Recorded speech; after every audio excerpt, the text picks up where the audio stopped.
എല്ലാവർക്കും എൻ്റെ പുതിയൊരു വീഡിയോയിലേക്ക് സ്വാഗതം. PM കിസാൻ സമ്മാൻ നിധിയിൽ അംഗങ്ങളായിട്ടുള്ള എല്ലാവരും KYC ചെയ്യണം എന്നുള്ളൊരു നിർദ്ദേശമാണ് ഇപ്പോൾ കേന്ദ്രത്തിന്റെ ഭാഗത്തുനിന്ന് നമുക്ക് വന്നിരിക്കുന്നത്.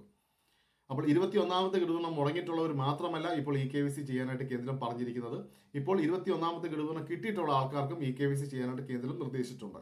ഇപ്പോൾ നടക്കുന്ന ഒരു അപ്ഡേഷനാണ്. അതുകൊണ്ട് തന്നെയാണ് നമ്മുടെ വെബ്സൈറ്റുകളൊന്നും തന്നെ നമുക്ക് ഓപ്പൺ ആക്കാൻ സാധിക്കാത്തത്.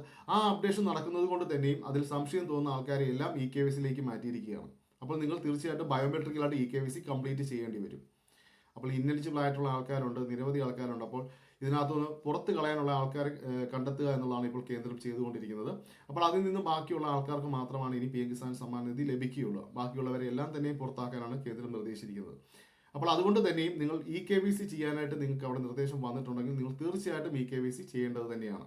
അതിനിപ്പോൾ 21 മുടങ്ങിയിട്ടുള്ളവരായാലും 21 കിട്ടിയിട്ടുള്ളവരായാലും എല്ലാവരും അതൊന്ന് ചെക്ക് ചെയ്യേണ്ട ആവശ്യം തന്നെയാണ്. അത് ഇപ്പോൾ തന്നെയല്ല, എപ്പോഴും അതൊന്ന് ചെക്ക് ചെയ്യേണ്ട ആവശ്യങ്ങൾ വേണ്ടി വരും. കാരണം ഏത് സമയത്തും ഒരു അപ്ഡേഷൻ പ്രകാരം തന്നെയും ഇത് മാറിക്കൊണ്ടിരിക്കും. കാരണം 20ാമത്തെ ഗഡുവിനം കിട്ടിയിട്ടുള്ള നിരവധി ആൾക്കാർക്കാണ് ഇപ്പോൾ 21ാമത്തെ ഗഡുവിനം മുടങ്ങിയിരിക്കുന്നത്.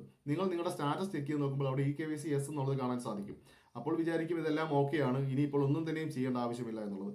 നമ്മൾ അന്ന് തൊട്ടേ പറയുന്നൊരു കാര്യമാണ്, KYC അങ്ങനെ യെസ് ആണെന്ന് കണ്ടാൽ പോലും നമ്മൾ വീണ്ടും അതൊന്ന് ആധാർ വെച്ച് ചെക്ക് ചെയ്ത് നോക്കണം. അവിടെ ചെക്ക് ചെയ്യുമ്പോൾ വ്യക്തമായിട്ട് അവിടെ കാണിക്കും ബയോമെട്രിക്കലായിട്ട് KYC കംപ്ലീറ്റ് ചെയ്യണം എന്നുള്ളത്. അവിടെ ആ യെസ് ആയിട്ടുള്ളത് തീർച്ചയായിട്ടും അത് ആ വെബ്സൈറ്റിന്റെ മിസ്റ്റേക്ക് തന്നെയാണ്. അതുകൊണ്ട് തന്നെ നമ്മൾ വിചാരിക്കും അതവിടെ കുഴപ്പമൊന്നുമില്ല, ആധാർ സീഡിങ്ങും ബാങ്ക് സീഡിങ്ങും എല്ലാം KYCയും എല്ലാം അവിടെ യെസ് എന്നുള്ളത് കാണാൻ സാധിക്കുമ്പോൾ എല്ലാം ഓക്കെ ആണെന്ന് നമ്മൾ കരുതി പോകും. പക്ഷെ അതല്ല, KYCയുടെ ഭാഗത്ത് നമ്മൾ ആധാർ വെച്ച് തന്നെയും ചെക്ക് ചെയ്ത് നോക്കണം. എങ്കിലേ അവിടെ അത് മനസ്സിലാക്കാനായിട്ട് സാധിക്കുകയുള്ളൂ. അപ്പോൾ അതുകൊണ്ട് തന്നെ ഇപ്പോൾ നിങ്ങൾ ഇത് കേട്ടതുകൊണ്ട് തന്നെ ഇപ്പോൾ ഓടിപ്പോയി ഒന്നും ചെയ്യേണ്ട, അല്ലെങ്കിൽ നിങ്ങൾക്ക് നിങ്ങളുടെ ഫോണിൽ തന്നെ ഇത് സിമ്പിളായിട്ട് തന്നെ ചെയ്യാനായിട്ട് സാധിക്കുന്ന ഒരു കാര്യമാണ്. അപ്പോൾ KYC ചെയ്യാനായിട്ട് നിങ്ങളിപ്പോൾ ഓടി അക്ഷയയിലോട്ടും അങ്ങോട്ടൊന്നും പോകേണ്ട ആവശ്യമില്ല. നിങ്ങൾക്ക് ഒരു ആൻഡ്രോയിഡ് ഫോൺ നിങ്ങളുടെ കയ്യിലുണ്ടെങ്കിൽ നിങ്ങൾക്ക് സ്വന്തമായിട്ട് തന്നെയും KYC ചെയ്യാനായിട്ട് സാധിക്കുന്നതാണ്. അതല്ലെങ്കിൽ വീട്ടിൽ ആരെങ്കിലും ഒക്കെ ഉണ്ടെങ്കിൽ, ഇപ്പം മക്കളോ ആരെങ്കിലും ഒക്കെ ഉള്ളവർക്ക് ഫോണിനെ കുറിച്ച് അറിയാവുന്നവരാണെങ്കിൽ അവർക്ക് സിമ്പിളായിട്ട് നിങ്ങളുടെ KYC കംപ്ലീറ്റ് ചെയ്യാനായിട്ട് സാധിക്കും. അതുപോലെ തന്നെയും നിങ്ങളുടെ സ്റ്റാറ്റസുകൾ വ്യക്തമായിട്ട് അവിടെ അറിയാനും സാധിക്കും. മറ്റു കാര്യങ്ങൾ, ഇന്നെലിജിബിലിറ്റി അങ്ങനെയുള്ള കാര്യങ്ങൾ അറിയാൻ സാധിക്കില്ല എന്നുള്ളത് മാത്രമേ ഉള്ളൂ. നിങ്ങളുടെ ബാക്കിയുള്ള എല്ലാ കാര്യങ്ങളും, നിങ്ങളുടെ ഗഡുവിതരണത്തിനുള്ള ഡീറ്റെയിൽസുകളെ, നിങ്ങളുടെ bank seeding, land seeding, KYC ഇതെല്ലാം തന്നെയും അവിടെ കാണാനായിട്ട് സാധിക്കും. അപ്പോൾ എപ്പോഴും പോയി നിങ്ങൾ അവിടെ എവിടെയും പോയി അന്വേഷിക്കേണ്ട ആവശ്യമില്ല നിങ്ങളുടെ സ്റ്റാറ്റസുകൾ എന്താണ് എന്നുള്ളത്. നിങ്ങൾക്ക് വ്യക്തമായിട്ട് തന്നെ നമ്മുടെ വാട്സപ്പ് ഉപയോഗിക്കുന്ന പോലെ തന്നെയും ഈ ഒരു ആപ്പ് വഴി നിങ്ങളുടെ PM കിസാൻ സമ്മാൻ നിധിയുടെ എല്ലാ കാര്യങ്ങളും നിങ്ങൾക്ക് അറിയാനായിട്ട് സാധിക്കും. അവിടെ KYCയും സിമ്പിളായിട്ട് ചെയ്യാനായിട്ട് സാധിക്കുന്ന ഒരു കാര്യമാണ്. അപ്പോൾ അത് എങ്ങനെയാണ് എന്നുള്ളത് നോക്കാം. അതിനായിട്ട് നിങ്ങൾ പ്ലേ സ്റ്റോറിൽ കയറിയിട്ട് PM കിസാൻ ഗോൾ എന്നുള്ളൊരു ആപ്പുണ്ട്, ആ ആപ്പ് ഇൻസ്റ്റാൾ ചെയ്യുക. ഈ ആപ്പാണ്, അത് ഇൻസ്റ്റാൾ ചെയ്യുക. അത് ഇൻസ്റ്റാൾ ചെയ്ത് ഓപ്പൺ ആകുന്ന നമുക്ക് അവിടെ വരുന്ന സമയത്ത് beneficiary mobile number update login എന്നുള്ളത് കാണാം. അവിടെ ലോഗിൻ എന്നുള്ളത് ക്ലിക്ക് ചെയ്യുക. അപ്പോൾ അടുത്ത പേജിലേക്ക് വരുമ്പോൾ ലോഗിൻ ടൈപ്പ് എന്നുള്ളത് കാണാം. അത് നമ്മൾ ക്ലിക്ക് ചെയ്യുന്ന സമയത്ത് അവിടെ ബെനിഫിഷ്യറി എന്നുള്ളത് കാണാം. അവിടെ ക്ലിക്ക് ചെയ്യുക. അവിടെ ക്ലിക്ക് ചെയ്യുമ്പോഴത്തേക്ക് നമുക്ക് ഇങ്ങനെ ഒരു പേജിലേക്കാണ് വരുന്നത്. അവിടെ നമുക്ക് വേണമെങ്കിൽ നമ്മുടെ രജിസ്ട്രേഷൻ നമ്പർ കൊടുക്കാം, അല്ലെങ്കിൽ ആധാർ നമ്പർ കൊടുക്കാം. ആധാർ നമ്പർ കൊടുക്കുന്നതാണ് നല്ലത്. ആ ആധാർ നമ്പർ അവിടെ കൊടുത്ത് ഗെറ്റ് OTP എന്നുള്ളത് കൊടുക്കുക. അപ്പോൾ ആധാർ രജിസ്റ്റർ ചെയ്യുന്ന ഫോണിലേക്ക് ഒരു OTP വരും. ആ OTP അവിടെ സബ്മിറ്റ് ചെയ്യുക. അത് PM കിസാൻ്റെ വെബ്സൈറ്റിൽ നിന്നുള്ള മെസ്സേജാണ് ചെല്ലുന്നത്. അത് അവിടെ സബ്മിറ്റ് ചെയ്യുമ്പോഴത്തേക്കും നിങ്ങൾ ലോഗിൻ ആയിരിക്കുകയാണ്. അപ്പോൾ ആദ്യമായിട്ട് ലോഗിൻ ചെയ്യുന്നവരാണെങ്കിൽ നിങ്ങളോട് ഒരു MPIN ക്രിയേറ്റ് ചെയ്യാനായിട്ട് പറയും. അപ്പോൾ ഒരു 6 അക്ക നമ്പർ നിങ്ങളവിടെ ക്രിയേറ്റ് ചെയ്യുക. അത് വീണ്ടും ഒന്നും കൂടെ അവിടെ ടൈപ്പ് ചെയ്ത് കൊടുക്കുമ്പോൾ MPIN അവിടെ സെറ്റ് ആവുന്നതാണ്.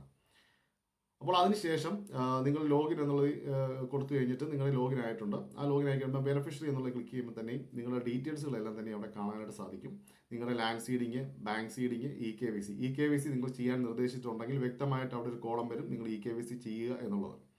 അപ്പോൾ ആ ഒരു കോളം അവിടെ വന്നിട്ടുണ്ടെങ്കിൽ നിങ്ങൾ ചെയ്യേണ്ടത്, നിങ്ങൾ വീണ്ടും പ്ലേ സ്റ്റോറിലോട്ട് പോയിട്ട് ആധാർ ഫേസ് RD എന്നുള്ളൊരു ആപ്പുണ്ട്, ആ ആപ്പ് എടുക്കുക. ഇതാണ് ആപ്പ്, അത് ഇൻസ്റ്റാൾ ചെയ്യുക.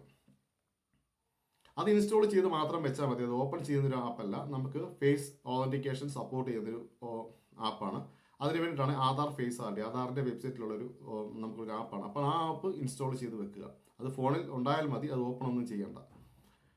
അപ്പോൾ ആ KYC എന്നുള്ള നിർദ്ദേശം വരുന്ന സമയത്ത് തന്നെ നിങ്ങൾക്ക് അവിടെ ആ KYCയുടെ അവിടെ റെഡ് പോലെ കാണാം. അവിടെ നിങ്ങൾ ക്ലിക്ക് ചെയ്യുന്ന സമയത്ത് നിങ്ങളുടെ നിർദ്ദേശങ്ങൾ വരും. അവിടെ ടിക്ക് ചെയ്ത് കൊടുത്തുകൊണ്ട് തന്നെ ഓക്കെ ചെയ്യുന്ന സമയത്ത് നിങ്ങൾക്ക് ഒരു ഫേസിൻ്റെ സ്കാനർ വരും. ആ സ്കാൻ വെച്ച് നിങ്ങളുടെ ഫേസ് സ്കാൻ ചെയ്താൽ മതി. അപ്പോൾ തന്നെ നിങ്ങളുടെ KYC അവിടെ കംപ്ലീറ്റ് ആയിരിക്കുകയാണ്. അപ്പോൾ അത് വളരെ സിമ്പിളായിട്ട് ചെയ്യാൻ പറ്റുന്നൊരു കാര്യമാണ്. അതുകൊണ്ട് തന്നെ നിങ്ങൾ ഇതിനായിട്ട് അക്ഷയയിലോട്ടോ ഇങ്ങോട്ടോ ഓടേണ്ട ആവശ്യമില്ല. കാരണം ഇതൊക്കെ ഇനിയിപ്പോൾ സ്ഥിരമായിട്ട് നടക്കാൻ പോകുന്നൊരു കാര്യമാണ്. KYCയും കാര്യങ്ങളൊക്കെ നമ്മുടെ PM കിസാൻ സമ്മാൻ നിധിയിൽ ഉണ്ടാകുന്നൊരു കാര്യമാണ്. അപ്പോൾ അതിനായിട്ട് എപ്പോഴും നിങ്ങൾ ഓടി നടക്കേണ്ട ആവശ്യങ്ങൾ വരുന്നില്ല. നിങ്ങൾക്ക് നിങ്ങളുടെ ഫോണിൽ തന്നെ വളരെ സിമ്പിളായിട്ട് തന്നെ നിങ്ങൾക്കത് KYC കംപ്ലീറ്റ് ചെയ്യാൻ സാധിക്കുന്നതാണ്. അതുകൊണ്ട് തന്നെയും എല്ലാവരും നിങ്ങൾക്ക് നിങ്ങളുടെ ഫോണിൽ PM കിസാൻ ഗോൾ എന്നൊരു ആപ്പ് ഇൻസ്റ്റാൾ ചെയ്ത് ലോഗിൻ ചെയ്ത് വെക്കുക. അപ്പോൾ ഈ KYC ചെയ്യാനുള്ള നിർദ്ദേശം വന്നാൽ അത് ഓപ്പൺ ചെയ്യുമ്പോൾ തന്നെ അവിടെ കാണാൻ സാധിക്കും നിങ്ങൾക്ക് ഈ KYC ചെയ്യണം എന്നുള്ളത്. മറ്റ് നമ്മൾ വെബ്സൈറ്റിൽ കയറി ഗൂഗിളിൽ കയറി നമ്മൾ ചെക്ക് ചെയ്യുന്ന സമയത്ത് ഇതെല്ലാം അവിടെ യെസ് ആയിരിക്കും. പക്ഷേ നമ്മൾ വീണ്ടും അത് ചെക്ക് ചെയ്ത് നോക്കിയാൽ മാത്രമേ നമുക്ക് അറിയാൻ സാധിക്കുകയുള്ളൂ. ഈ ആപ്പ് ഉണ്ടെങ്കിൽ നമുക്ക് ഓട്ടോമാറ്റിക്കലി എല്ലാ കാര്യങ്ങളും അവിടെ വ്യക്തമായിട്ട് കാണാൻ സാധിക്കുന്നതാണ്. മറ്റ് ഇന്നെലിജിബിലിറ്റിയും മറ്റു കാര്യങ്ങളൊന്നും അവിടെ ചെയ്യാൻ പറ്റിയില്ലെങ്കിലും നിങ്ങളുടെ സ്റ്റാറ്റസുകൾ ഇപ്പോൾ എല്ലാം കറക്റ്റായിട്ട് വാങ്ങുന്നവർക്കും എല്ലാവർക്കും അത് കറക്റ്റായിട്ട് നിങ്ങൾക്ക് അവിടെ നിങ്ങളുടെ സ്റ്റാറ്റസുകൾക്ക് അവിടെ കാണാനായിട്ട് സാധിക്കുന്നതാണ്. അപ്പോൾ ആ ഒരു കാര്യം നിങ്ങൾ ശ്രദ്ധിക്കുക. അതുപോലെ തന്നെ പുറത്താക്കുക അല്ലെങ്കിൽ ഇന്നെലിജിബിലിറ്റി ഇനി എന്തെങ്കിലും കറക്റ്റ് ആക്കാനുള്ളവർ നിങ്ങൾ എല്ലാവരും പെട്ടെന്ന് കറക്റ്റ് ആക്കിക്കുക. 1-ാം തീയതി കഴിയുമ്പോൾ പുതിയ ലിസ്റ്റ് അപ്ഡേറ്റ് ആവുകയാണ്. ആ ലിസ്റ്റ് അപ്ഡേഷനിൽ നിങ്ങൾക്ക് ആ ലിസ്റ്റിൽ കയറിയെങ്കിൽ മാത്രമേ നിങ്ങൾക്ക് ഇനി വീണ്ടും ഗഡുവിതരണം ലഭിക്കുകയുള്ളൂ. ഡിസംബർ മാസം അവസാനമൊക്കെ ഒരു വിതരണം ഉണ്ടാവുന്നതാണ്. അപ്പോൾ ഇനി എന്തെങ്കിലും കറക്റ്റ് ആക്കാനുള്ളവരുണ്ടെങ്കിൽ എത്രയും വേഗം ഈ ദിവസങ്ങൾക്കുള്ളിൽ തന്നെ ഇത് കറക്റ്റ് ചെയ്ത് പുതിയ പേയ്മെൻറ്റ് ലിസ്റ്റ്, ബെനിഫിഷ്യറി ലിസ്റ്റ് അല്ല പേയ്മെൻറ്റ് ലിസ്റ്റിൽ കയറണം. എങ്കിൽ മാത്രമേ നിങ്ങൾക്ക് PM കിസാൻ സമ്മാൻ നിധി തുക വിതരണം ലഭിക്കുകയുള്ളൂ. ബെനിഫിഷ്യറി ലിസ്റ്റിൽ ഇപ്പോൾ ആദ്യം തൊട്ട് അപേക്ഷിച്ചിട്ടുള്ള എല്ലാവരും ആ ബെനിഫിഷ്യറി ലിസ്റ്റിലുണ്ട്. ഒരിക്കലും അത് നോക്കിയിരിക്കരുത്. നിങ്ങൾക്ക് വേണ്ടത് നിങ്ങളുടെ പേയ്മെൻറ്റ് ലിസ്റ്റിൽ ആഡാവുക എന്നുള്ളതാണ്. അതുകൊണ്ട് തന്നെയും എന്തെങ്കിലും കാര്യങ്ങൾ നിങ്ങൾക്ക് ഇനി കംപ്ലീറ്റ് ചെയ്യാനുണ്ടെങ്കിൽ എത്രയും വേഗം അത് കംപ്ലീറ്റ് ചെയ്യുക. കംപ്ലീറ്റ് ചെയ്ത് പുതിയ പേയ്മെൻറ്റ് ലിസ്റ്റിലോട്ട് അപ്ഡേഷനിലോട്ട് പോവുക. എങ്കിൽ മാത്രമേ ഇനി PM കിസാൻ സമ്മാൻ നിധി തുക വിതരണം അടുത്ത പ്രാവശ്യമായാലും ലഭിക്കുകയുള്ളൂ. ഈ നമുക്ക് ഡിസംബർ അവസാന മാസം അല്ലെങ്കിൽ ജനുവരി ആദ്യ ആഴ്ചയിൽ തന്നെ ഇനി ഒരു വിതരണമുണ്ട്. ആ വിതരണത്തിൽ ഇനി പൈസ കിട്ടണമെങ്കിൽ ഈ കാര്യങ്ങളെല്ലാം തന്നെയും കറക്റ്റ് ചെയ്ത് എല്ലാം ഓക്കെ ആണെന്നുള്ളത് ഉറപ്പുവരുത്തണം. ഓക്കെ, അപ്പോൾ ഇതൊക്കെയാണ് ഇപ്പോൾ നമുക്ക് വന്നിരിക്കുന്ന അപ്ഡേഷൻ. അപ്പോൾ എൻ്റെ വീഡിയോ ഇഷ്ടമായെങ്കിൽ സബ്സ്ക്രൈബ് ചെയ്യാനും ലൈക്ക് ചെയ്യാനും മറക്കരുത്. Thank you.